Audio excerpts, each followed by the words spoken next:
Buenas tardes a todos y gracias por venir. Nos reunimos hoy en Madrid para algo más que un coloquio. Nos reunimos para escuchar lo que muchas veces se intenta silenciar. En el marco del Día Mundial de la Libertad de Prensa queremos poner rostro, voz y emoción a una realidad que sigue ocurriendo hoy.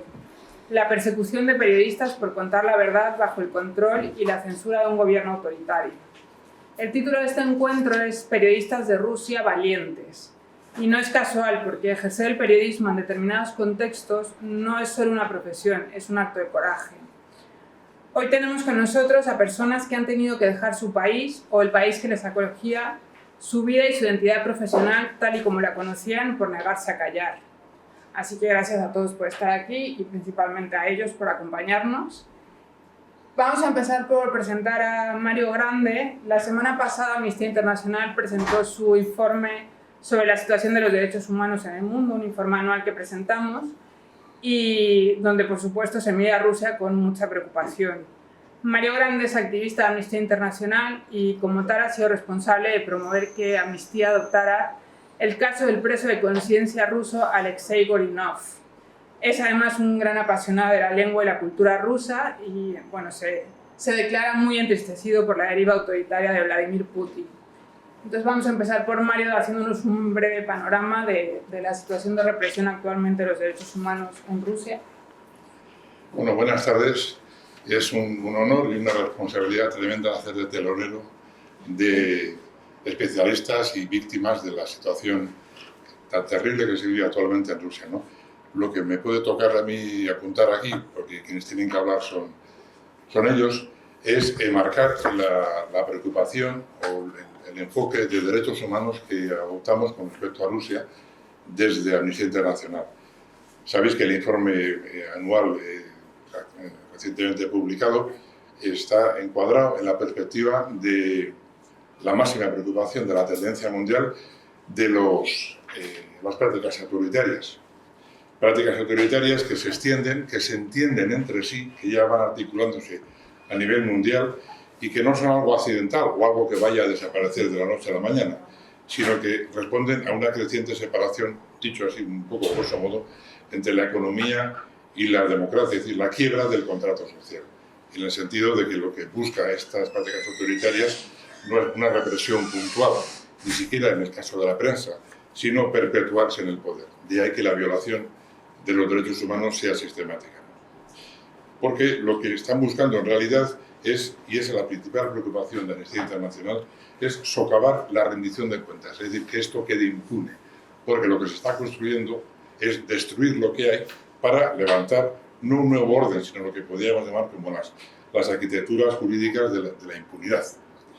Y en ese sentido, ya específicamente en el caso de Rusia, Amnistía Internacional, como bien conocéis, quienes militáis o estáis en Amnistía, venimos siguiendo muy atentamente la situación de ese gran país y sobre todo estamos muy preocupados desde la vuelta de tuerca del año 2012, más o menos 2011-2012, en el que comienza a recrudecerse un discurso nacionalista, tradicionalista y de eliminación de toda oposición.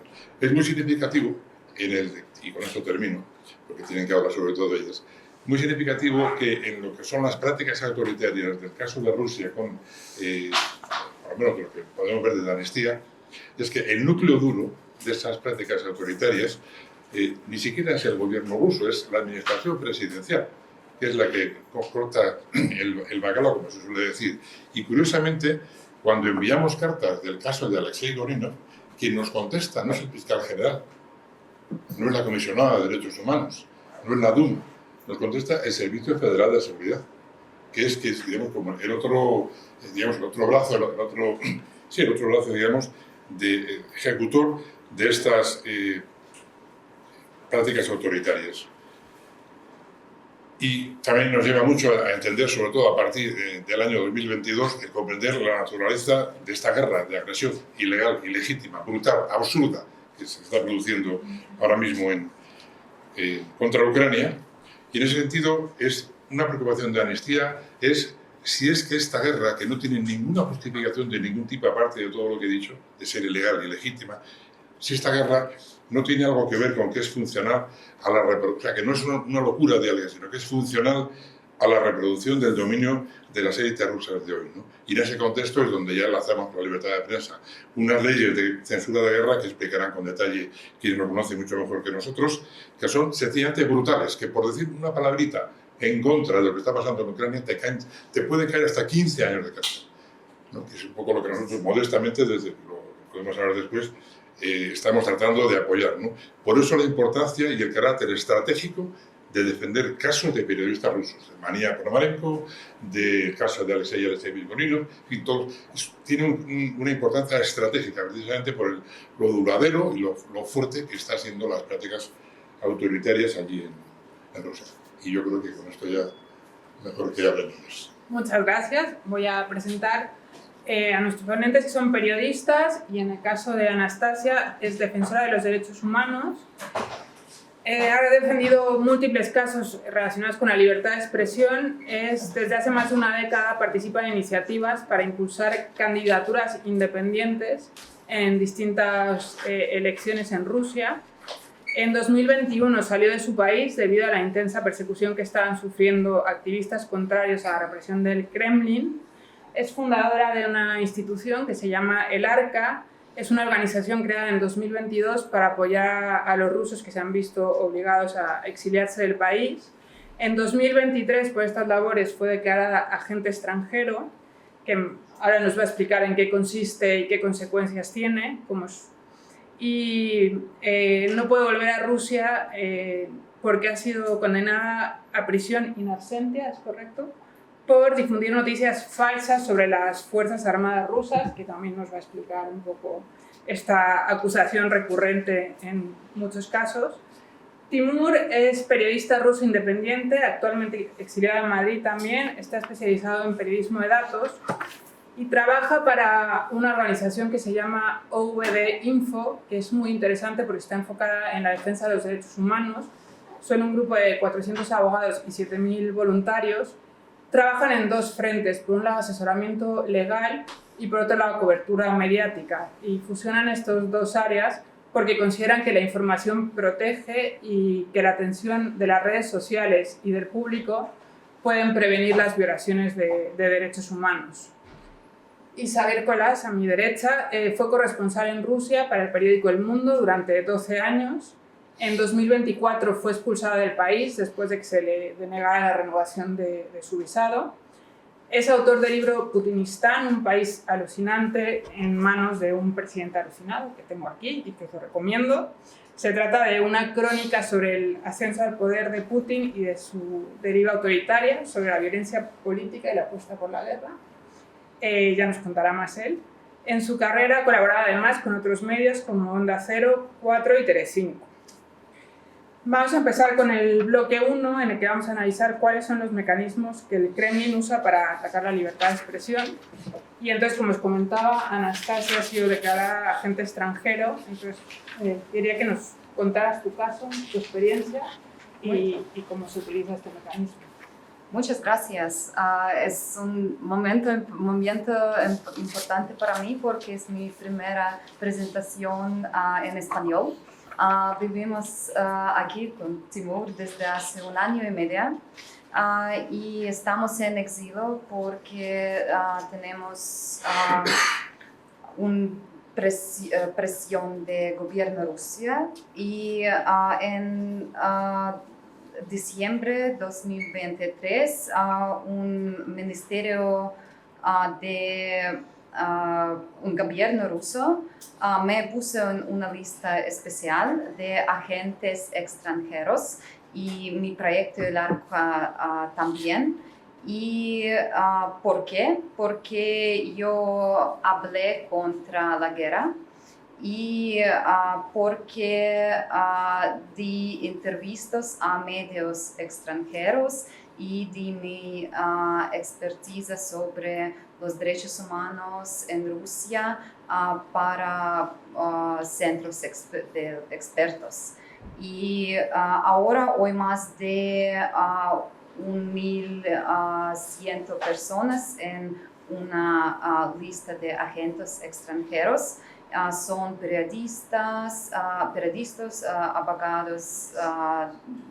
de derechos humanos, también medios de comunicaciones y otro más, las personas y también las organizaciones. ¿Y qué significa esto? Cada texto que publico necesito, por ejemplo, un texto personal en redes sociales, en mi redes sociales personal. Necesito aviso, poner un aviso largo en todas las publicaciones. Y también no puedo publicar, no puedo recibir donaciones, no puedo hacer trabajo comercial con mi proyecto y con mi personal sobre este estatus. Y en general no puedo ganar dinero de mi trabajo y de mi proyecto. Y no es una ley de transparencia, es una ley para destruir las organizaciones independientes. Y también en julio de 2024 fue otro caso penal contra mí. Y este caso fue sobre las noticias falsas sobre el ejército ruso. Y porque hablé contra la guerra en Ucrania. Y en mayo de 2025 el tribunal me convirtió de casi 8 años en cárcel. Y también en abril de este mes 2026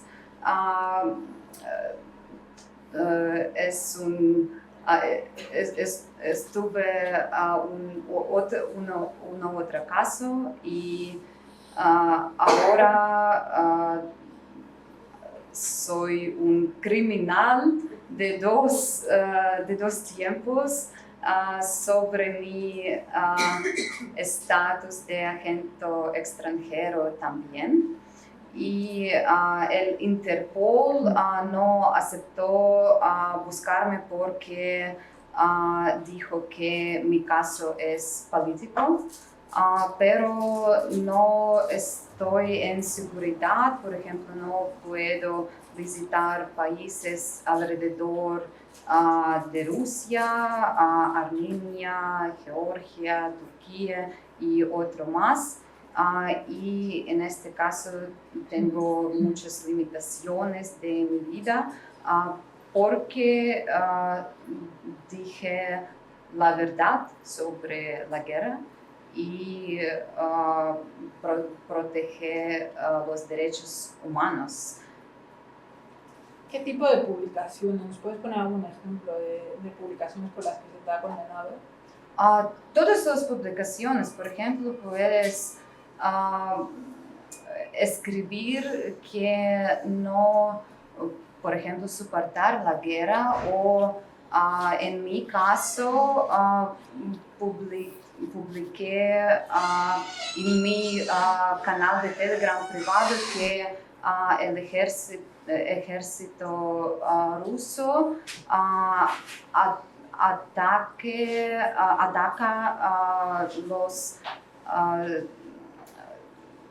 ataca Ucrania y en este caso el gobierno ruso solo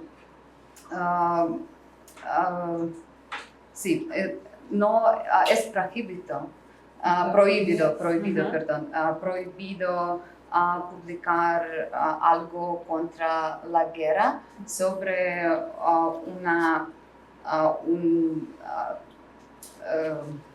cualquier manifestación statement, donde te opongas, como ¿no? statement, Sí. ¿cómo? Declaración oficial del gobierno ruso. Nada más, por ejemplo, contra la guerra o sobre víctimas de guerra. Y en mi caso fue lo mismo situación. O sea, entiendo un poco para que el público se haga una idea que cualquier información que un periodista podría informar aquí de ayer hubo tantos muertos en la guerra de Ucrania, Sí, por es supuesto, condenado. por supuesto. Además entiendo que se recurre mucho al acusarte como por publicar noticias falsas sobre la guerra. Es una acusación que se está... Sí, noticias que el gobierno ruso como en general pues ahora puedes publicar sobre los noticios oficiales del gobierno ruso, sí. O sea, puede ser portavoz del gobierno, pero no sí, periodista. para periodistas es la situación, la misma situación. Por ejemplo, medios que estaban en Rusia ahora no pueden publicar las noticias sobre la guerra que pasó en Ucrania, sobre víctimas de guerra. Solo la posición oficial del Ministerio de Defensa, sí. Pues ahora nos va a comentar, Timur es periodista especializado en datos, como os comentaba, trabaja para OVD Info y él ha publicado artículos muy interesantes sobre, bueno, por un lado la persecución que se está haciendo a todo tipo de creadores, artistas, a periodistas, un poco mediante, ahora nos va a contar mecanismos, pero de, por ejemplo, cancelación de sus actuaciones, y por otro lado el uso del reclutamiento para el ejército como forma de presión, la amenaza de que te recluten para coartar tu libertad de expresión. Timur está aprendiendo español, entonces nos va a hablar en inglés y yo voy a intentar interpretar su declaración. Can you tell us about these two articles we were speaking about? Yeah, sure. En primer caso, disculpa que voy a hablar en inglés porque mi nivel de español no es bastante para hablar sobre autores y sus acciones y represiones contra periodistas. So, cambiar en inglés. When I worked with OVD-Info, we discovered that journalists, bloggers, and other types of creators are the majority of persons who are involved in politically motivated criminal cases, and it is because of two different trends in Russian law. On one hand, it's... Desde OVD Info, lo que han descubierto es que las principales víctimas de represión, o la mayoría de los casos, son periodistas, blogueros, y nos va a explicar ahora que especialmente por dos motivos, que ahora me va a decir. Sí, during the two first years of full-scale war against Ukraine, Russian authorities have begun criminal cases against journalists because of law of Russian fakes about Russian army and any news about Russian war which was not prepared according to official resources. But it was a new law they created? En 2022 y 2023. Vale, esto es un poco lo que comentábamos antes, que se creó una ley entre 2022 y 2023 para considerar noticias falsas a todas aquellas noticias que los datos no coincidieran con la información que venía de fuentes oficiales del Kremlin. After that, a lot of media outlets were banned. Russian authorities gave them a toxic status, like a foreign agent and undesirable organization. And there are a lot of new laws that have caused more politically motivated criminal cases. Esto provocó el cierre de muchas publicaciones bajo la acusación que mencionábamos antes de una distinción, esta categorización que les ponen de o agentes extranjeros o agentes indeseables, ¿verdad? Yes, and nowadays we see that a lot of new criminal cases are involved with these toxic statuses, and so colleagues of mine are involved in politically motivated criminal cases about their work in undesirable organizations and about their publications about war. And it's the last trend of 3 last years. Okay. Bueno, un poco lo que comentaba, que esas categorías tóxicas, estás llamando, ¿no? Han servido para criminalizar a muchos periodistas y para abrir una serie de casos contra periodistas, contra creadores, con este tipo de categorizaciones. Yeah, and there is another type of repressions in Russia, and it's about recruitment among of men, and yeah. Que otro mecanismo de represión que se está usando en estos últimos años es lo que comentábamos antes del reclutamiento, la amenaza de que se te pueda reclutar para el ejército. They are not involved in politically motivated criminal cases, but there are a lot of mechanisms of recruitment. During last month, Russian authorities asked universities to recruit students and send them to war. Por ejemplo, en los últimos meses se ha pedido a las universidades que recluten a estudiantes a través de la misma universidad para mandarlos a la guerra. Así es, todo. You talk about raids they are doing in one of your articles. Raids they are doing everywhere, in bars, in pubs, in malls, to recruit people in the streets. That's illegal. Yeah, it's legal even in Russian by Russian laws, but it's okay because it's involved with policia.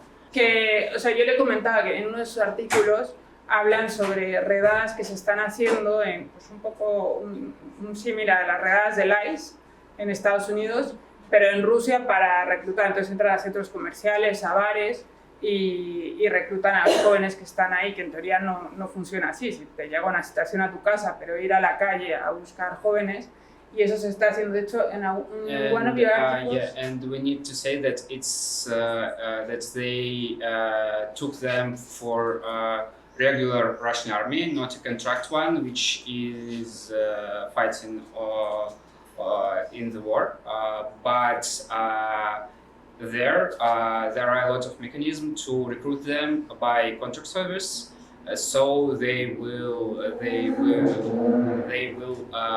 go to the war. But on these raids, they took them to the regular army. With these raids, and yes, apart from that, there are the contractors. Estas redadas son para reclutar jóvenes, jóvenes y también hombres de mediana edad para el ejército regular, pero además hay otras estrategias para presionar a gente que vaya como contratados, como mercenarios a ejércitos paramilitares, digamos. Okay. I remember, I think it was from one of your articles that you counted on one day 69 raids Is that right? We don't know about all of the rates, but there are a lot of other organizations which are helping for young men who don't want to go to the regular army and obviously don't want to war. And they count these cases, but there are more. Yeah. Ok, porque en uno de sus artículos él menciona que, o sea, si bien estas redadas han existido antes, se han incrementado y ellos han contabilizado a partir de fundaciones que apoyan a jóvenes que no quieren ir a la guerra, ellos les han pasado a VD el conteo que hacen de redadas en este caso. Entonces ellos, por ejemplo, tienen reporte de en un día 69 redadas, que o sea, ya existía antes, pero se ha incrementado radicalmente. Bueno, thank you. De nada. Y ahora Javier Colas nos va a contar su historia. Él fue reportero, como os comentaba al principio, corresponsal en Rusia durante 12 años y le expulsaron. ¿Nos puedes contar un poco cómo sucedió? Hola a todos, encantado de estar aquí.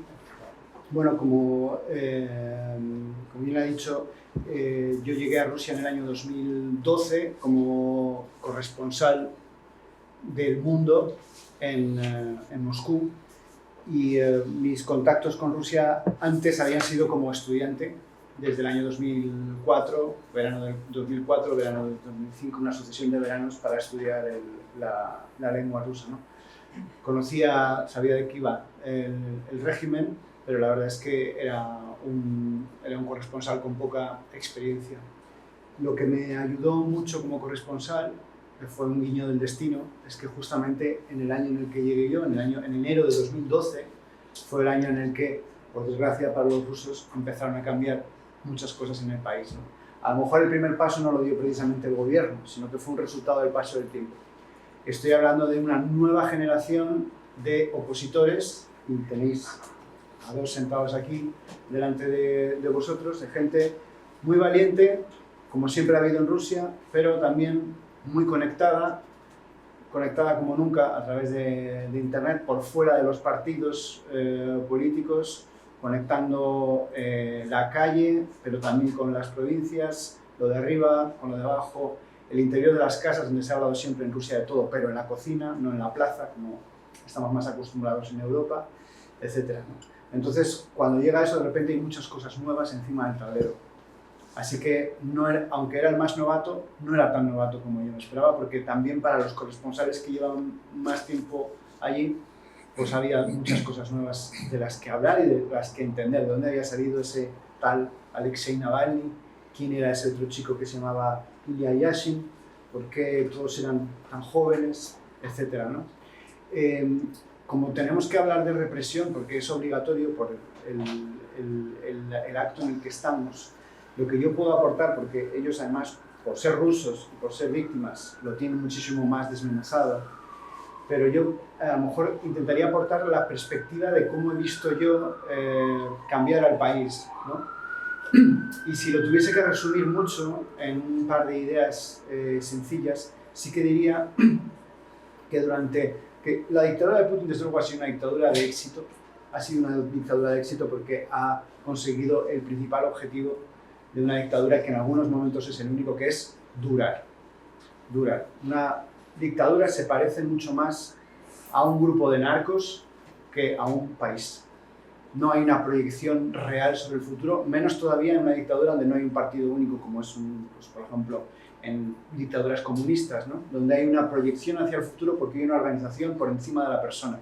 Por encima del dictador, o al lado del dictador, hay una organización, hay un colectivo. Es verdad que el dictador tiene probablemente todas las teclas, pero nunca absolutamente todas. Y aunque las tenga, sigue habiendo una cámara de eco, algo más, ¿no? Y Rusia no es una dictadura de partido único. Rusia es una dictadura sin partido, porque ni siquiera Rusia Unida existe. No es un partido propiamente dicho. ¿Dónde están los militantes? ¿Dónde están las reuniones de Rusia Unida para decidir lo que va a hacer Putin y lo que no? Que aquí también hayamos sido monolíticos en otras ocasiones en nuestros propios partidos. Pero realmente los partidos no existen. Realmente las votaciones en la Duma tienen menos interés, las votaciones en la Duma ahora, que las votaciones durante la Unión Soviética. Lo que quiero decir es que si tuviese que hablar de la transformación que yo contemplé, aunque justamente llegué en el momento de la transformación, pero me dio tiempo a asomarme una última vez a esa Rusia del primer putinismo, o del putinismo y medio, o segundo, no lo sé. No quiero resumir demasiado la época en la que yo no estuve, la época de Putin en la que yo no estuve. Pero si tuviese que decir algo, diría que al principio fue una represión de lejanías.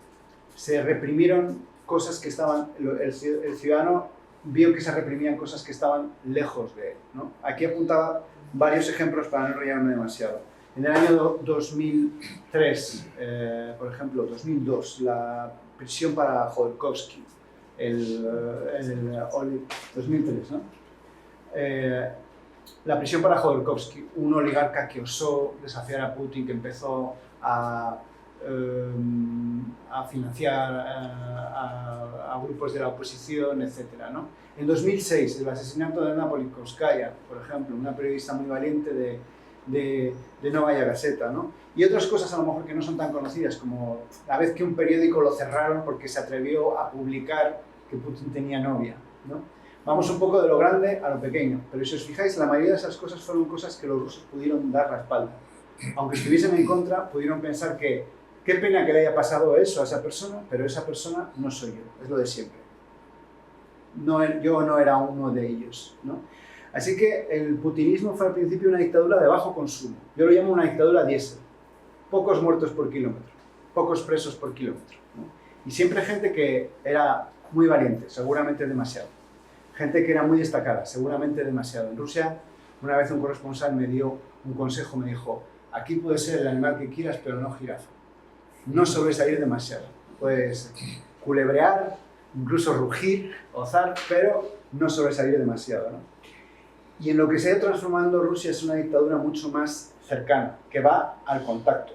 Es una represión ya íntima. Y esto lo estamos contando estos días, cuando está censurado Telegram, censurado el 3G en las calles, los rusos tienen que recurrir a mapas en papel para encontrar las cosas, hay un montón de sitios bloqueados a los que no se pueden acceder, de lo más random, incluso Airbnb no se puede acceder desde Rusia. Todo es peligroso. Y esto ya sí que es una cosa que está apretando a los rusos. No es exactamente de este año, aunque lo hayamos visto ahora, ¿no?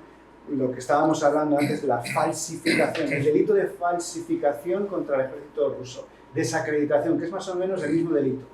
Cuando es desacreditación o cuando es falsificación, en un caso has difundido algo que va contra el ejército, la verdad, porque es que la verdad va contra el ejército ruso, y en otros casos lo has hecho a sabiendas. Hay más castigo o menos castigo, pero ahora sí que son leyes que afectan a las personas, a los rusos anónimos, a los rusos vulgares, a los rusos de a pie, a los rusos que durante muchos años no se interesaron por la política y jamás pensaron que ellos un día serían objetos de ese tipo de represión. Pero ahora de verdad que todo el mundo está vigilado.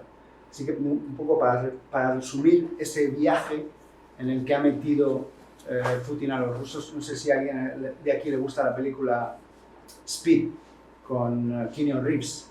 Es una película de Keanu Reeves y Sandra Bullock de un tipo que secuestra un autobús y va todo el mundo dentro, ¿no? Bueno, con Rusia es un poco esa película, ¿no? Va todo el mundo a bordo del autobús, el autobús cada vez más deprisa. La gente, por un lado, mataría al conductor, algunos, tal vez, pero sobre todo tienen miedo de que hay miedos diarios a que el autobús se estrelle, o que el autobús explote, o que sean ellos los siguientes que puedan ser castigados, ¿no? Así que, digamos, fue una dictadura, la rusa, en un principio que no apretaba demasiado, o que parecía que no apretaba demasiado. En Putinistán, en el primer capítulo lo titulé deliberadamente Un malentendido sobre la libertad. Porque en Rusia hubo un malentendido sobre la libertad y se aprovecharon con esta dictadura de lejanías que he dicho, o tal vez al contrario, tal vez con esta dictadura de lejanías provocaron que hubiese un malentendido sobre la libertad. Hubo un malentendido sobre la libertad porque muchos rusos entendieron que eran libres cuando en realidad no lo eran. Porque decían, bueno, yo puedo leer lo que yo quiera, en realidad. Sí, tú puedes leer lo que tú quieras, pero este no puede escribir lo que él quiera. Con lo cual, en realidad, tú no puedes leer lo que quieras. Y el otro me decía, pero yo puedo votar a quien quiera. Digo, sí, tú puedes votar del abanico, puedes votar a Putin o a otro. Tú puedes votar a quien quiera, pero esta persona no ha podido presentarse. Con lo cual tú crees que puedes votar a quien quieras, pero en realidad no. Pero la represión estaba muy lejos, realmente te tenías que interesar mucho, te tenías que implicar. Y si querías no ver la represión, podías conseguir no verla. Hasta que luego ya fue demasiado tarde. Pero amigo, cuando ya la represión no la puedes ocultar, cuando ya la represión te empieza a molestar incluso en tu día a día, cuando ya la represión te empieza a coaccionar tu vida vulgar de persona que casi no se menea, pero entonces ya es demasiado tarde para dar marcha atrás. Esa ha sido la trampa de Putin y esa ha sido, y tiene que ser un poco la lección para todos los países porque no somos mejor que Rusia ni A mí me interesa porque creo que todos más o menos habláis de que la guerra de Ucrania marca un incremento muy grave de esa represión. ¿Por qué tanto miedo si al final Putin se lanzó a esta guerra con un tono un poco imperialista y entonces, en principio, desde su perspectiva era algo muy defendible? ¿Por qué tanto miedo a la libertad de expresión respecto a esta guerra? ¿Por qué está tan interesado en controlar el mensaje y tiene tanto miedo a que se cuente la verdad de lo que está pasando? Al primer lugar, Putin le representó en mundo hispanohablante como antiimperialista y como defender de los países pequeños y los países no fuerzas. Y es, sí, muy, pienso que es muy distinto de una imagen de Kremlin en la Europa central.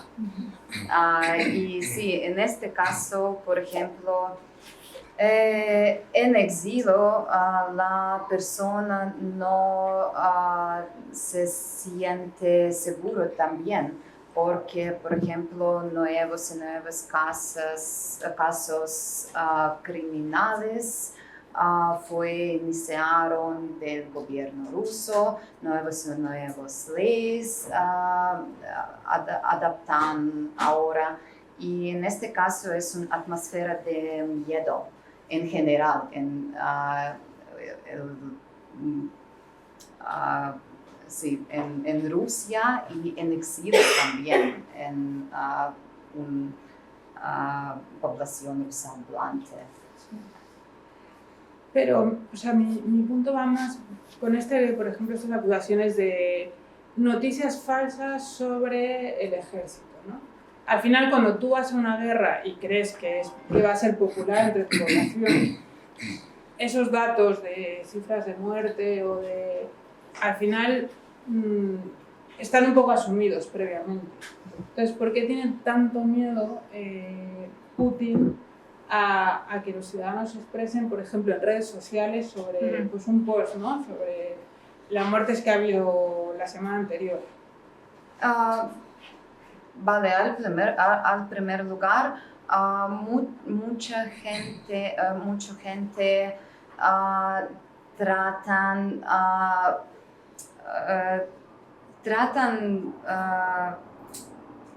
como stay away, Apartarse.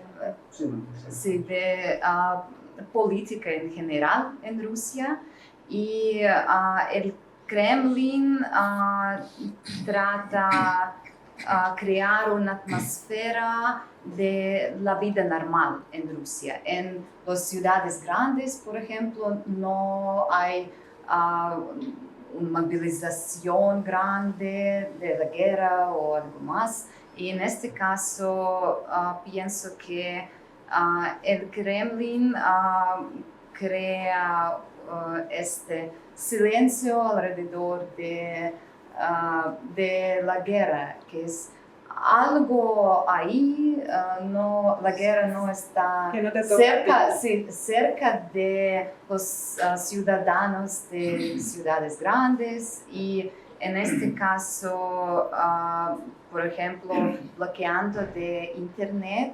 apoya mucho de esta agenda.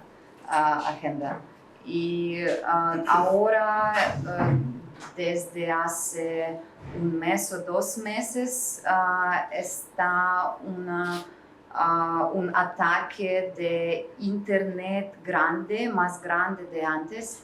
Y sí, en este caso ahora, por ejemplo, Meta como Facebook, WhatsApp, Instagram, fue reconocido oficial como el Meta, la organización extremista. Y en este caso en Rusia es prohibido usar Facebook, Instagram, WhatsApp y también Telegram, un mayor como sitio web para información independiente. Ahora está debajo de bloqueante grande también. Y en este caso ahora el gobierno trata cancelar todos los canales independientes y trata de controlar un espacio de información en general. Y sí, en este caso pienso que la situación con libertad de expresión va a peor y peor. O sea, ¿pensáis, igual aquí voy a preguntar a Timur, si está siendo exitosa esta estrategia o es más la reacción que se está provocando? O sea, en un plano corto, ahora que traduzco, ¿pensáis que esta estrategia tan represiva será exitosa o terminará provocando la reacción de la gente? I'm asking if in a short term or mid-term, this strategy of oppression against all the media, all the internet, it's going to be successful for the Kremlin, or at the end it's gonna cause a reaction from the population? What is like your perspective in 3-5 years? I think that I'm not 3 o 5 meses.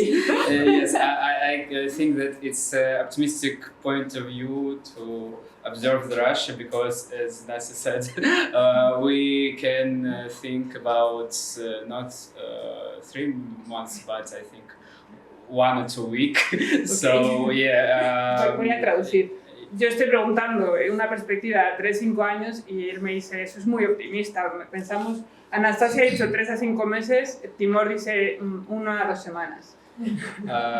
Yeah, and so I think that we see that there are a lot of really bad signals. Our colleagues prepared an article about control of Russian internet nowadays, and after last July or August, FSB, which is translated to Servicios especiales, como special services. Yeah, are controlling Russian the question of Russian internet now, and earlier it was the question of power of special ministry. Yeah, I can continue after you. Que no son optimistas, dicen que el control está aumentando cada vez más con el control de Internet a través de los servicios especiales, que entiendo dependen del Ministerio de Defensa, ¿no? No. Servicios especiales como FSB. El Servicio Federal de Seguridad. Yes, during the time of Soviet Union, it was KGB, and now this. Lo que era la KGB entonces, sí. Ahora son los mucho más fuerte que entonces, porque tienen facultades económicas, políticas, culturales, un poco como lo que hizo Atatürk en Turquía. El ejército es parte del poder político. Entonces, el SPS actual es quien controla el país juntamente con la administración presidencial. Entonces, eso va a pasar. Vale, y ellos están controlando Internet. Cada vez más, ¿no? Yes, and Nowadays, old friend of Vladimir Putin, who works with him during his time in secret services in Leningrad, he is controlling Russian internet now, and it is like a 70-year-old grandfather who doesn't actually know which is this internet, and it's like a little toy of young people. So they just experts think that they just want to block everything, and that's why we don't actually know which we will see after 1 week or 2 weeks, etc. Okay. Este bloqueo de Internet además lo están liderando oligarcas, amigos de Putin, antiguos agentes, que dicen, algunos son señores de 70 años que no entienden muy bien estos nuevos medios, entonces que mucho esta represión responde a que tampoco es medios que estén entendiendo. Entonces dice que esto tiene mucho que ver con que no podamos predecir qué va a pasar en una semana. De hecho, una de las cosas que leí, creo que en Putinistán, es que todo lo cuentas una anécdota de una reunión entre Gaddafi y Putin, y hablas como cuando él vuelve a la presidencia en 2012, le marca mucho el haber visto cómo fue apresado, digamos, Gaddafi y cómo fue asesinado. Y cómo esto le marca mucho para luego tener tanto miedo a estos nuevos medios que no entiende y que... Entonces, no sé si me puedes explicar esto. Sí, yo creo que Putin tuvo un momento Mussolini con Gaddafi, igual que Hitler, él también escarmentó por anticipado y por eso dejó instrucciones para que su cadáver fuese quemado porque no quería ser colgado por los pies como Mussolini. Entonces parece que estos señores son bastante sensibles, no son sensibles al sufrimiento de los demás, pero sí que tienen muchos miedos sobre sí mismos, ¿no? Sobre sí mismos en contra de lo que muchas veces proyectan, ¿no? Y cuando Gaddafi es asesinado por su propia gente, con ayuda o complicidad, según Putin, occidental, esto supone un gran shock para Putin. Os acordaréis que además esa fue una muerte, fue un magnicidio a manos de una turba muy documentado con teléfonos móviles, uno de los primeros que hubo de ese estilo, ¿no? A mí me recordaba un poco la ejecución de Ceausescu, aunque ahí casi no les dio tiempo a filmar cómo lo fusilaban, ¿no? Entonces hubo, digamos, un surplus de imágenes sobre la detención de Gaddafi, su linchamiento en medio de la calle por parte de la gente, por parte de su propio pueblo, su ejecución, la profanación de su cadáver, la exhibición de su cadáver ensangrentado, etcétera, etcétera. Y esto causó un gran impacto en Putin. Gente que, por ejemplo, trabajaba con él cuenta que Putin estuvo hablando sobre ese tema durante 1 mes o 2, sin parar, que vio esas imágenes cientos de veces, ¿no? Para Putin, además, hay que tener en cuenta que durante aquellos años, año 2010, 11, 12, es cuando se están produciendo, y estamos todos los medios de comunicación hablando de las famosas primaveras árabes, Túnez, Egipto, etc., donde empezamos a ver que empieza a haber movimientos ciudadanos capaces de derrocar a los regímenes que había. Y a nadie se le oculta que tienen una complicidad occidental, en algunos casos más clara, en otros casos menos clara, de los propios países occidentales que en el pasado habían sido socios de esos dictadores. Por ejemplo, el señor Gaddafi había tenido en Francia un apoyo importante, y es precisamente Francia uno de los países que condenan a Gaddafi, impulsando esa intervención militar de la OTAN, que hace posible que no se pueda defender, que hace posible que sea detenido, etcétera, etcétera, ¿no? Digamos los que desencadenan un poco esto. Todo esto es mucho más complejo, como yo lo estoy contando, pero en la mente de Putin es Gaddafi traicionado por Occidente, linchado por su propia gente, asesinado por su propia gente, ¿vale?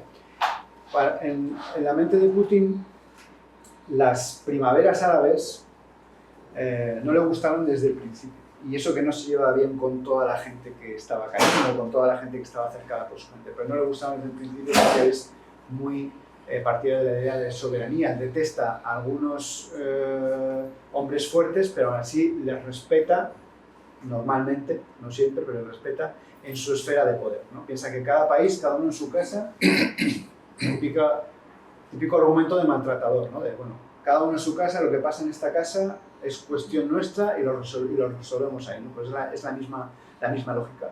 Y en su mente son una réplica de los movimientos que hicieron caer los regímenes comunistas, los regímenes socialistas al otro lado del telón de acero, ¿vale?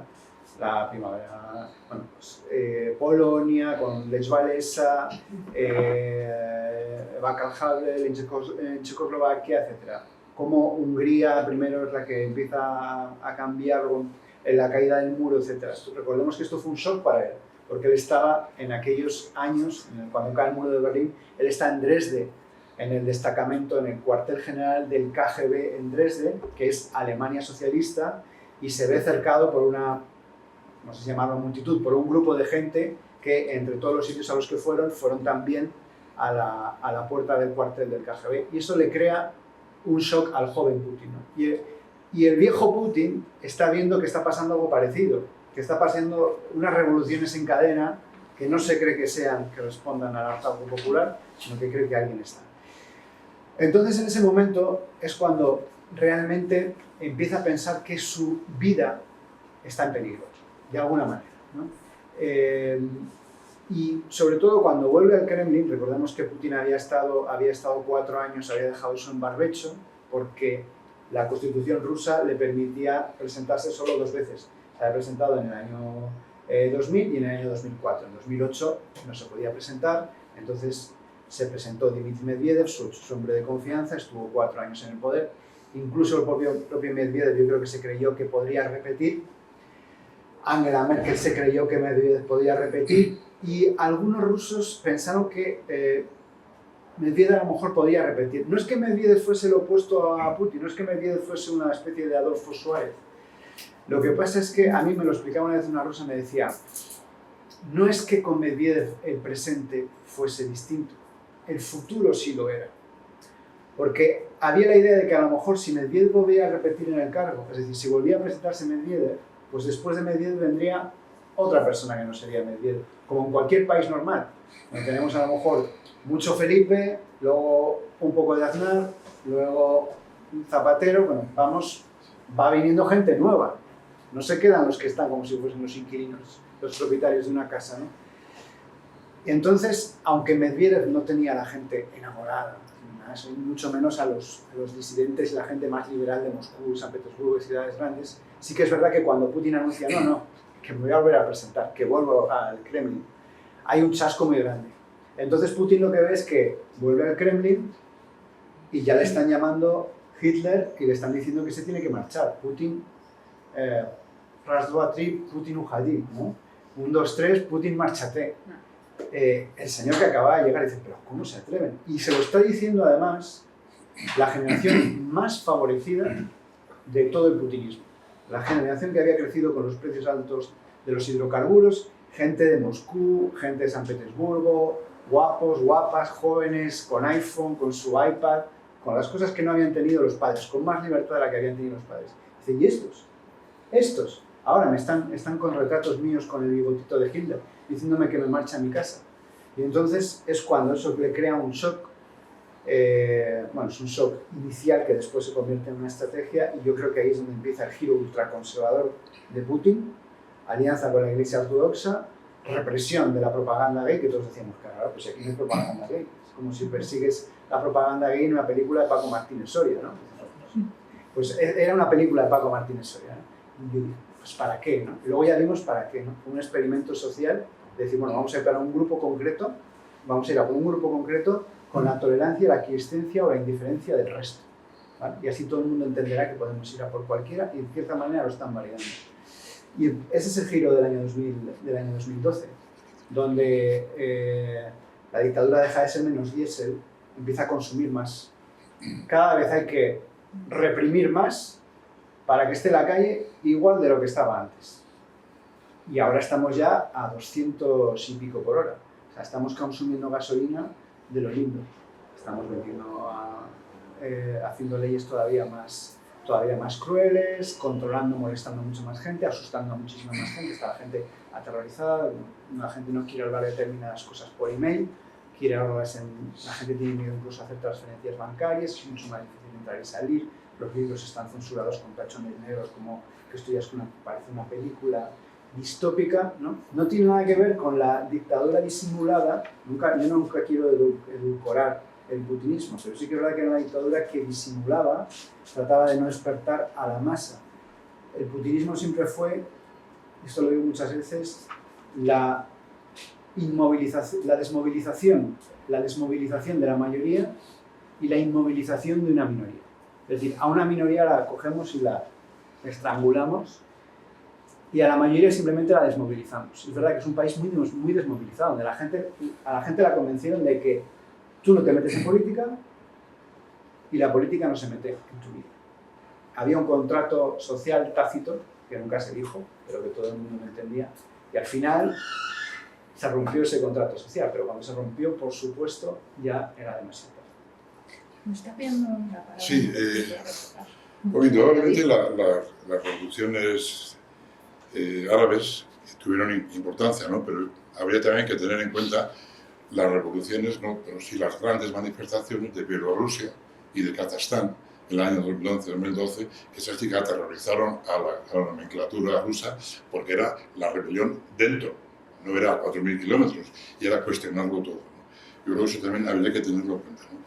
Y luego una cosa que habéis dicho que me parece muy importante, y si me permitís, porque además nuestra fuente de información es OBD Info, es entender a partir del giro que tú comentabas del año 2012. Claro, Alexei Morinov, a quien estamos dependiendo ahora, sus comentarios antes del año, o sea, antes de la guerra de Ucrania, hubieran sido sancionados con un arresto domiciliario. No hubiera pasado de ahí. Con el ordenamiento jurídico entonces vigente podría haber quedado así. Sería injusto, pero podría haber quedado así. ¿Qué sucede? Que en marzo del 22, un mes después de cuando empieza lo que él llama Operación Militar Especial y prohíbe llamar guerra, ¿no? Es una expedición que va a durar 3 meses, entonces no le quiere llamar guerra porque no hay enemigo. Entonces, de eso quiero comentar ahora. Entonces, el salto que se produce es que de lo que podía haber sido sancionado con un arresto domiciliario, se reforma el Código Penal, artículo 203, 204, 205, 280. Entonces, esas reformas son, señores, pasamos del arresto domiciliario a 15 años de cárcel. Los juicios ya no son justos, no hay garantías judiciales. Las detenciones son arbitrarias, diga lo que digan Naciones Unidas. Y entonces, claro, ese salto cualitativo de que la llamada ley de censura de guerra es enorme con respecto a lo anterior. Bueno, pues muy enorme que sea, es que de lo que estamos hablando ahora no es solamente de detenciones arbitrarias, incluso el tema de la prensa, sino de crímenes de guerra. Porque lo que se está reprimiendo es que se hable de lo que está pasando. Es decir, de que nadie combata el relato de Putin sobre la guerra. Entonces, eso es una cuestión que yo creo que es lo que hace que sea efectivamente preocupante lo que está pasando, ¿no? Porque claro, es una guerra que va para largo, porque nadie puede ganarla, y a nadie le interesa ganarla. Lo dejo ahí. O sea, es una guerra en la que, lamentablemente, lo que está poniendo en tela de juicio es el relato como tú decías también, de unas élites rusas que ya no son las del 91, ya no son las del tiempo de Gorbachev, son unas élites que han cambiado generacionalmente.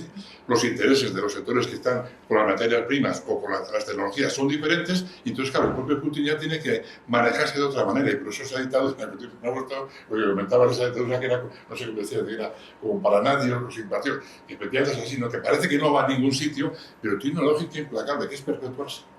Eso es lo terrible, ¿no? Entonces, pero desde la perspectiva de los humanos, lo preocupante es que ya estamos ya en la escala y en el momento de los crímenes de guerra, que es lo que tenemos que trabajar y denunciar. Perdóname que voy a cambiar de bloque por tiempos.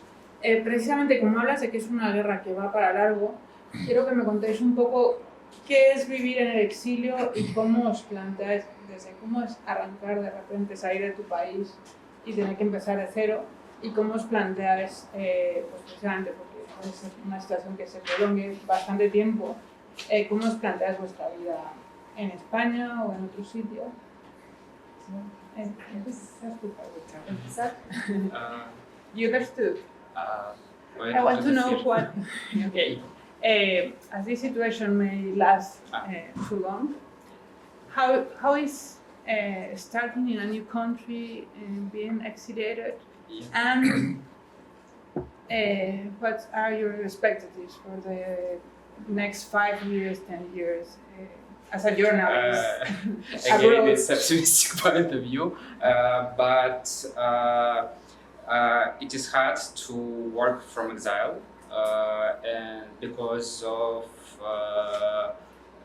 a lot of mechanisms of repressions which are acting in Russia. So I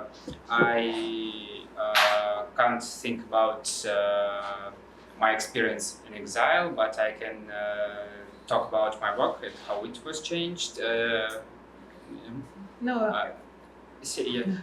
So there are a lot of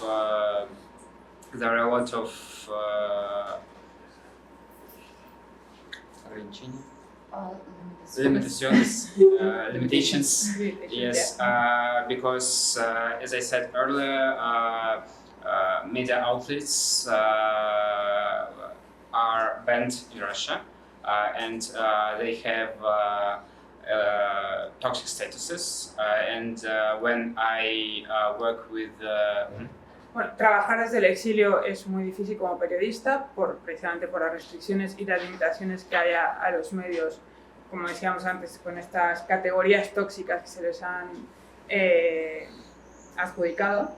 And when I work with undesirable organizations like Medusa, which is the largest media outlet in Russia, people are really afraid to talk with you when you are a journalist of this undesirable organization, because cuando trabaja para medios rusos, por ejemplo, como Medusa, lo que explica es que, claro, la gente, a la hora de buscar fuentes, la gente tiene mucho miedo a hablar contigo porque por las represiones a las que están sometidos esos medios, perdón. Yeah, and it's really illegal for people to talk with these organizations. So we are trying to find new tools of journalism, like data journalism. Para esas personas, claro, dentro de Rusia sería ilegal hablar con estos medios, entonces eso te limita. Están recurriendo a herramientas alternativas. Entonces, menciona el periodismo de datos, que es su especialidad. And even in that case, Russian authorities can really fail you in your work because nowadays they are blocking and closing official datasets. Que incluso ahí es muy difícil porque el gobierno también está trabajando en bloquear a todas estas fuentes que te pueden aportar esos datos. For example, last week they closed a really big dataset of Russian Supreme Court. La semana pasada censuraron la base de datos del Poder Judicial de la Corte Suprema de Rusia. Entonces ahora no pueden acceder a esa base de datos. And they haven't published new datasets of criminal cases, and it is a really important source for our work. Ahora no publican más casos criminales y claro, es una fuente fundamental para precisamente todos estos temas de represión. Están ya limitadas esa fuente. So in exile, we are trying to find new tools. We're trying to speak with people anonymously and try and build our datasets ourselves. Están tratando de construir sus propias bases de datos, de entrevistar a las fuentes de manera anónima. Yes, and it's really hard, but we are trying to be creative In other parts of our time in exile, we are trying to fight with bureaucracy to gather legalization, to trying to speak on other languages, but as you see, I can't do it right now. Claro, está el desafío de aprender nuevos idiomas para conseguir nuevas fuentes y poder acceder a nueva información, pero claro, es un desafío de la nada aprender un idioma nuevo. Y un poco, no sé si nos puedes contar tu experiencia, pues cuando sales de Rusia, cómo es de repente tu carrera profesional se ha parado totalmente y tienes que arrancar de cero. Un poco ese testimonio personal, porque además tú ayudas a otras personas a recorrer este camino. Sí, vale, voy a dividir dos partes. El primer parte es sobre mi vida personal y la otra parte sobre mi vida profesional. Y en este caso trasladé a Ucrania al final de 2021. Entonces, cuando la guerra empezó, trasladé a Georgia y viví en Georgia sobre 2 años y medio.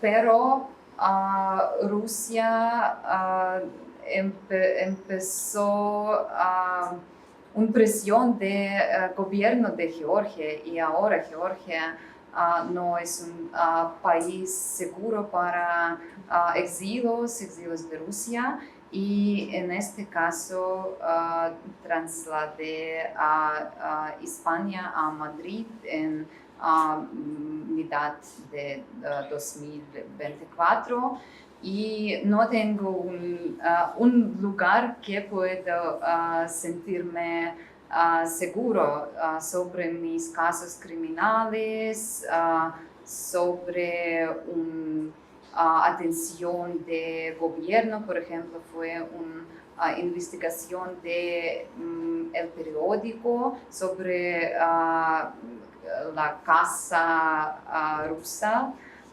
en Málaga, que trata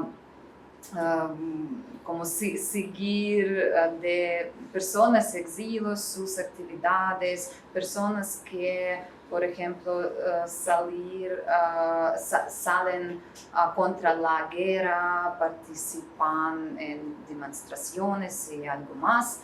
Y en este caso, por supuesto, me siento más seguro en España que en Georgia, por ejemplo. Pero tengo muchas limitaciones de viajes, de reuniones con mi familia, y etcétera, etcétera. Y sobre mi vida profesional, mi proyecto, el ARCA, es un proyecto más grande que apoya a personas exilios. Tenemos más de 400,000 de audiencia rusohablante, y el gobierno ruso adapta muchas limitaciones, muchas prácticas contra la libertad de expresión, libertad de otras libertades, vale, constitucional. Y en este caso tenemos muchos personas alrededor de mi proyecto, muchas personas que no participaban en la política antes, pero ahora tenemos una persecución política solo sobre el comentario en el red social, otro más. Y en este caso una presión de población de Rusia en general, ahora muy fuerte que en 2022, y también se afecta a extranjeros, por ejemplo, que visitan a Rusia, y podemos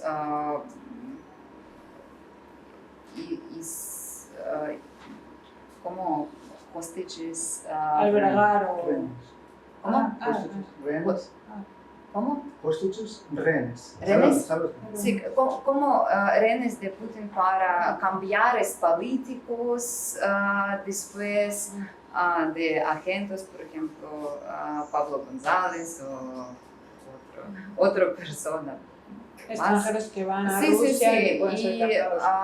ahora sí, la situación en exilio no es, pienso que no está segura completamente, pero la situación en Rusia está mucho peor que en exilio. En este caso, tratamos hacer lo mejor para proteger a las personas que comparten los valores democráticos y valores contra la guerra. Y sí, en este caso tratamos protegerlos del gobierno Rusia. ¿Nos puedes contar un poco cómo funciona el Arca, cómo ayudáis a esos exiliados? Vale, tenemos una cadena de voluntarios en 40 países, no solo en Europa, pero en los países alrededor de Rusia, en América Latina, en Estados Unidos, y que dije antes, la audiencia del Arca es más de 400,000 personas, y tenemos las consultaciones legales para personas dentro de Rusia y fuera de Rusia. Reactamos de persecuciones transnacionales, por ejemplo, en Armenia, Georgia, Turquía, Kazajstán o otros países que están como debajo de presión del gobierno de Rusia, y apoyamos ahí para personas que están en la situación de persecución político-criminal. También ponemos una atención de personas que solicitan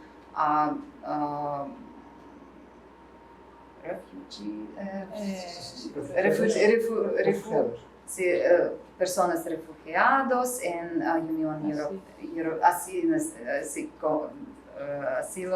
en Unión Europea, y también organizamos muchos eventos en línea, por ejemplo, los cursos de idiomas extranjeros, cursos de cómo enseñamos profesiones nuevas para emigrantes rusohablantes, y tratamos crear más conexiones entre entre la población local y emigrantes rusohablantes, porque la integración es puedo decir que es un asunto muy importante Y sí, tenemos un mixta entre ayuda de emergencia y ayuda de adaptación. Y en este caso, Más a largo plazo, sí, ¿no? Creamos, y también, por supuesto, tenemos la media de comunicación en Telegram, en Instagram, y creamos las instrucciones para personas que están en Rusia, por ejemplo, sobre seguridad, leyes nuevos, etcétera, etcétera. Y también expresamos una posición contra la guerra y tratamos como tratamos de proveer los valores democráticos, prácticos democráticos, promover sí, de países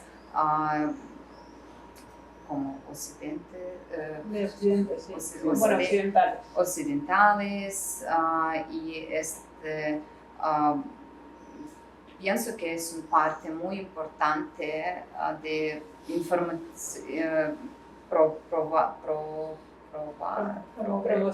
promoción, sí, nuestros valores, y también en Rusia, por ejemplo, dentro Rusia. Voy a hacer una última pregunta para ya abrir el espacio de preguntas del público. Quería que me contaras tu parte, que no eres exactamente exiliado, pero cubres un país que probablemente no puedas volver a pisar en ese tiempo. ¿Cómo es esto como corresponsal? Sí, es un caso yo creo que menos grave, no es falsa modestia, es que es menos grave. Estas personas han perdido la casa y yo he perdido la oficina. Rusia era mi oficina, Moscú era una oficina que me gustaba mucho, donde fui muy feliz 12 años, pero es la oficina, mi familia está aquí, etc. Ellos han tenido que llegar a un país que no conocían y yo, de cierta manera, he vuelto a casa, ¿no? A veces me siento de las dos maneras. Me siento al mismo tiempo un exiliado porque hay un sitio al que no puedo acceder y eso es nuevo para mí. Había sitios a los que me había marchado y no podía volver porque no tenía pasta, pero es que ahora es que es legalmente imposible, ¿no? Cuando yo hice la beca Erasmus en Lituania, que fue donde empecé a estudiar ruso, en el año 2002-2003, ¿no? Y bueno, creo que a cualquier Erasmus le cuesta mucho volver a casa porque es un rollo, ¿no? Pero claro, era muy distinto, era simplemente ahí, bueno, pues porque no puedes, no es una P con mayúscula, o sea que es... Pero en cambio cuando me tuve que marchar, cuando tuve que cerrar la puerta de mi casa, porque me dieron 24 horas para irme, entonces un momento que antes de cerrar la puerta me quedé un rato, o sea, 3 segundos, ¿no? Mirando todos los muebles en silencio, los vasos, no sé qué, y me di cuenta que jamás volvería ahí, que era que cuando se hiciese de noche, después de las 12, yo estaba prohibido en este espacio, donde había dormido, donde había vivido. No, era imposible volver aquí. Y que tardaría, como dices, mucho tiempo en poder volver, ¿no? La verdad es que nunca me consideré tan importante como para que... yo no estaba pensando que me iban a echar, porque no echan a muchos periodistas. Ellos lo que hacen es que tratan de que se asusten, sobre todo, que se asusten a los periodistas, o mejor todavía, que se asusten los jefes. Entonces los jefes te sacan, el redactor jefe o el director del periódico te saca a la fuerza. Yo tengo compañeros que se han ido por miedo, pero tengo compañeros también que se han ido porque su jefe le ha entrado miedo, ¿no? Y gente que se ha ido no queriendo irse, pero que los han obligado, incluso siendo freelance, les han obligado, les han dicho que te vas, y si no te vas, porque claro, no te pueden obligar porque eres freelance, pero no te vamos a comprar nada. Entonces eso es todavía más, yo creo que eso, para mí eso hubiese sido todavía más duro, ¿no? Pero sin embargo, bueno, pues sucedió. Yo creo que me tocó a mí por un cúmulo de razones, tampoco le doy muchas vueltas, ¿no? Porque me tocó a mí, no le tocó a una persona, no es a otra persona. Es muy normal eso de, como dicen, kick the chicken to scare the monkey, ¿no? Es como pegar al pollo para asustar al mono, ¿no? Pues se lo hacen a uno para que 100 se asusten, ¿no? Y para cuando pasó eso, pues yo tengo compañeros que no durmieron, o sea que se cogieron un avión al sitio más barato y estuvieron 2 semanas fuera de la circulación, ¿no? ¿Cómo es estar en el extranjero? Bueno, aunque el último año, los últimos meses, sí que esas navidades, a mí me echaron en marzo, sí que esas navidades le dije a mi familia y a mis amigos, en una conversación que tuve en Madrid, dije, por primera vez tengo una sensación de que a lo mejor no me como el turrón las navidades en Moscú, o sea, que a lo mejor no acabo el año en Moscú, fíjate. Era un cúmulo de cosas, ¿no? O sea, algunas cosas muy sutiles, otras, bueno, más descaradas, ¿no? Y cada vez, y luego cuando empezó el curso en enero y febrero, pues ya una vez vino la policía a buscarme, yo no estaba, bueno, otro día contar estas batallitas de corresponsal, ¿no?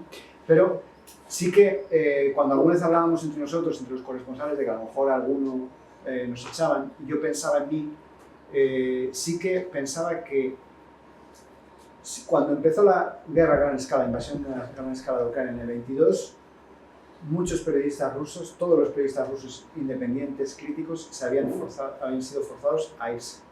Y entonces los mejores análisis se hacían desde Riga, desde Tiflis, lo que estábamos leyendo, los corresponsales que estábamos ahí, continuamente estaba leyendo cosas escritas desde fuera.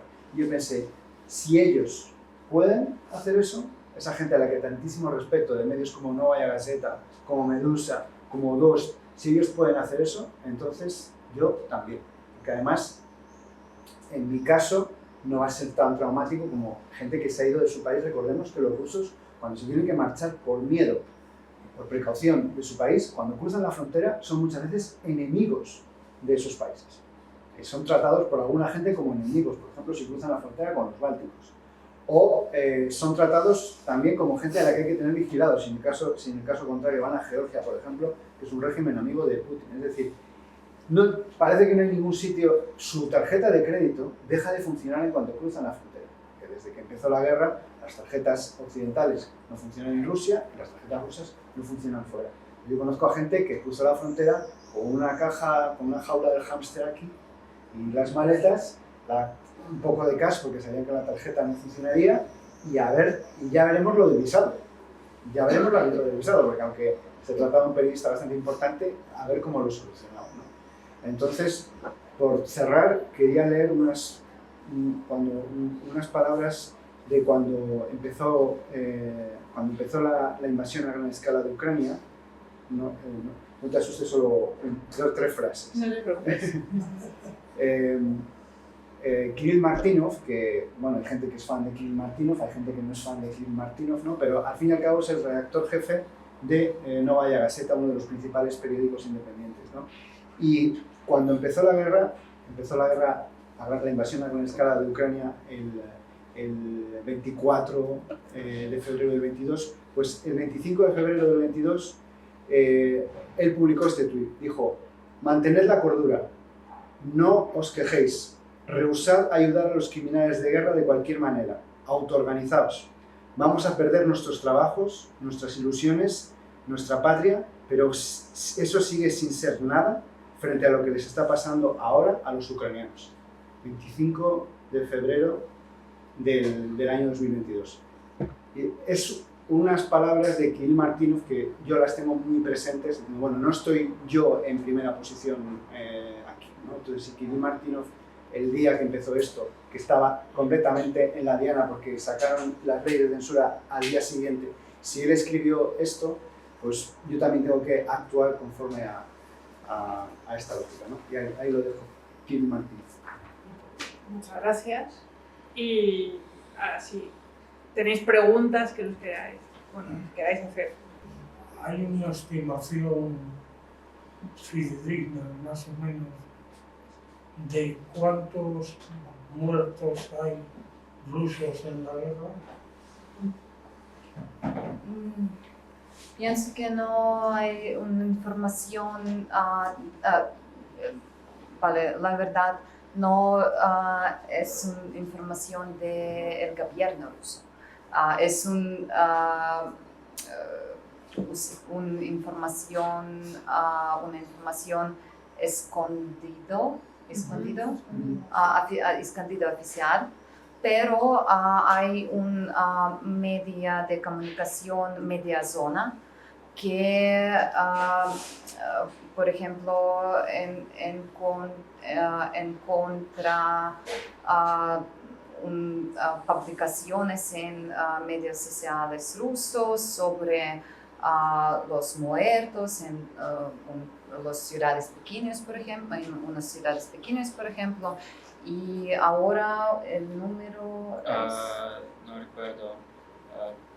alrededor de mitad de millón de personas, algo así. Medio millón de personas. Sí, puedo revisarlo son ahora. recuentos extraoficiales. Sí, pero no hay estadística oficial. Y No. es prohibido publicar una estadística oficial sobre eso. En torno a 300.000 más o menos. Más preguntas. Se ha hablado de 1 millón también, de muertos, otros casos de muertos, más gente que no puede volver al frente, suficientemente heridos como para no, o sea, lo que se llama bajas, o un muerto o alguien que no puede seguir luchando. A más de 200 miles. Más de 200.000. Sí, Sí, pero en el listo están solo personas que fueron, por ejemplo, redes sociales, con publicaciones, por ejemplo, de relatives, De parientes. de parientes en redes sociales y algo más en este caso. Es no una estadística, no está una estadística oficial. Charo. Mira, yo quería saber hasta qué punto estar viviendo en el exilio también puede representar un riesgo para vosotros. Si tenéis alguna sensación o realidad de que desde fuera también os controlan o os podéis arriesgar también vuestra propia seguridad viviendo fuera. O sea, que el hecho de exiliaros Ujú. ya os, digamos que os signifique o os señale para... ¿Y puedes traducir en inglés, por favor? No estoy segura de entiendo. Ok. Una pregunta. Sí. She's asking if for the for being exiled, if that means that Represents a risk. yeah, for you, but it's like Do you feel in danger? Here in Spain, do you feel in danger? but the idea of just for being exiled, Mhm. if that calls the attention of the authorities and puts you in risk. Maybe not in your case because you already went out because you were in risk already inside. But people, for example, that you help, Mhm. maybe they are in risk just for being exiled, just for taking this decision. Gracias. Creo que es en ese sentido la pregunta, ¿no? Sí, pienso que los servicios especiales, por supuesto, siguen a las personas que están fuera de Rusia y hay muchos casos de revisando en la frontera, por ejemplo, cuando las personas, por ejemplo, visitan Rusia para los asuntos habituales. Hay muchos casos de revisar un teléfono, ordenador y algo más con las máquinas especiales de servicio especial y hay algunos casos criminales cuando, por ejemplo, la guardia de la frontera, por ejemplo, encontró información, por ejemplo, contra la guerra, algunas publicaciones contra la guerra, o por ejemplo, ellos revisan los números de teléfonos de Ucrania con código de Ucrania. Entonces, por ejemplo, donaciones, los donaciones de fundaciones de Ucrania y de organizaciones, por ejemplo, de organizaciones indeseables, perdón, y otro más. Hay muchos instrumentos de persecución político y cruzar una frontera es un momento más hay riesgo porque no hay ningún éxito de sala con servicios especiales.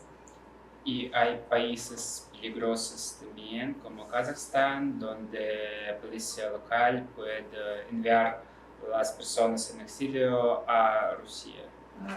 Bueno, requestos de extradición. Por ejemplo, hay países alrededor de Rusia que aceptan los requestos extradicionales o crearon situación de deportación falsa sobre, por ejemplo, falsa breaking the law. Sí, por incumplir la ley. Sí, falso incumplir la ley para deportar una persona a Rusia. Pero entiendo que más que, por ejemplo, en el caso de Kazajstán, más que órdenes de extradición serían un poco como devoluciones en caliente, ¿no?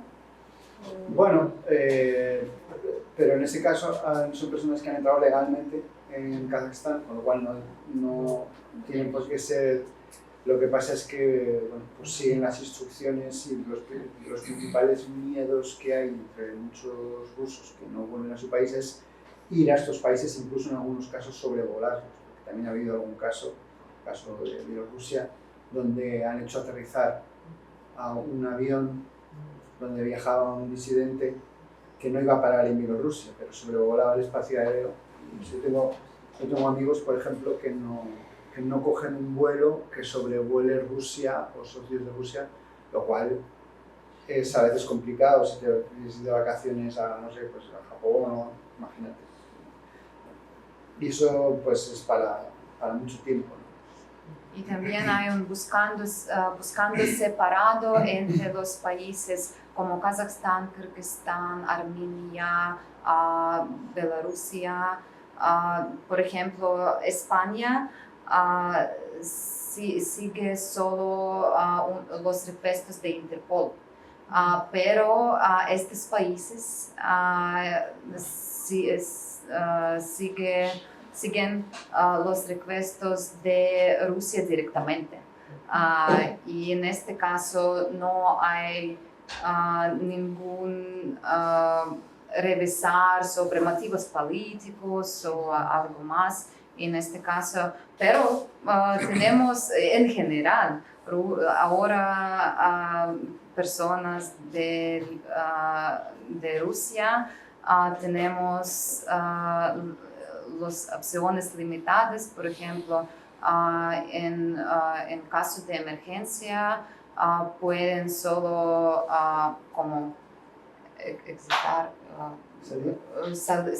salir a estos países que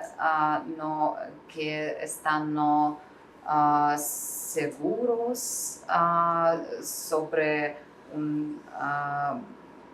sobre visas y estas limitaciones. y en este caso como abogados de derechos humanos no tenemos otras opciones, por ejemplo, con países más seguros, solo estas 4 o 5 opciones alrededor. La conclusión es que con salir de Rusia no es suficiente, ¿no? Sí, sí pienso. Y la otra pregunta es una pregunta de documentos. Por ejemplo, tenemos 2 tipos de pasaportes. Uno para usar dentro de Rusia y uno para usar en otros países, y en este caso alrededor de 60% de rusos no obtuvieron un pasaporte de viajes. Y en este caso hay solo una opción de Armenia, Kirguistán, Kazajstán y Bielorrusia. Sí, o por ejemplo, personas de servicios militares no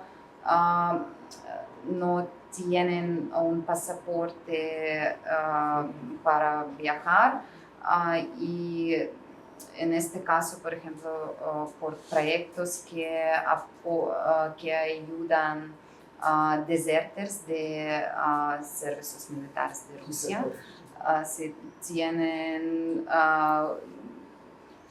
muy limitadas opciones. Vamos a ir cerrando por la hora. ¿Nos puedes explicar la campaña de Alexei Gorinov? Porque tenemos ahí unas cartas para firmar, para cerrar, y ya con esto... Sí, bueno, Alexei Gorinov es el primer preso cuando comenzó la llamada operación, la guerra de Ucrania, en 2022, por las nuevas leyes de censura de la guerra. Se le condenó a 7 años de cárcel.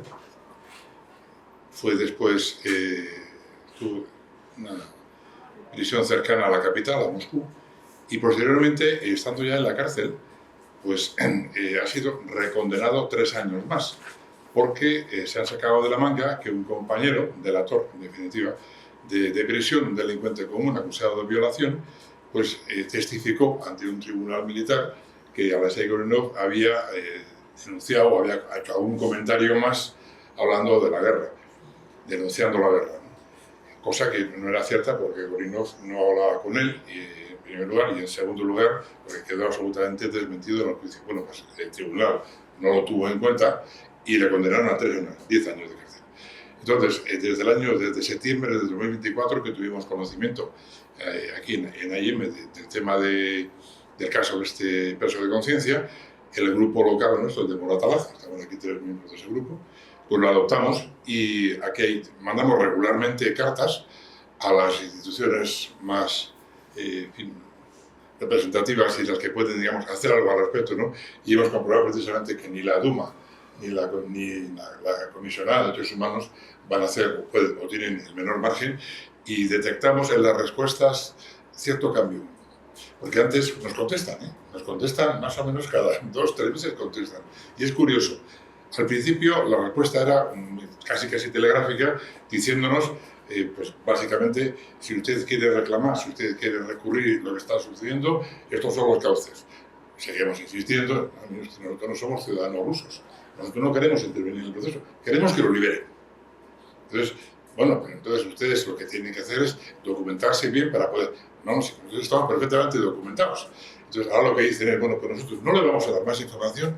¿A qué? Acogiéndonos a la ley de datos. Entonces, ahora ya no nos quieren responder nada acogiéndose a la ley de protección de datos. Y no nos dan información de Gorinov, salvo la que podemos recibir vía VD.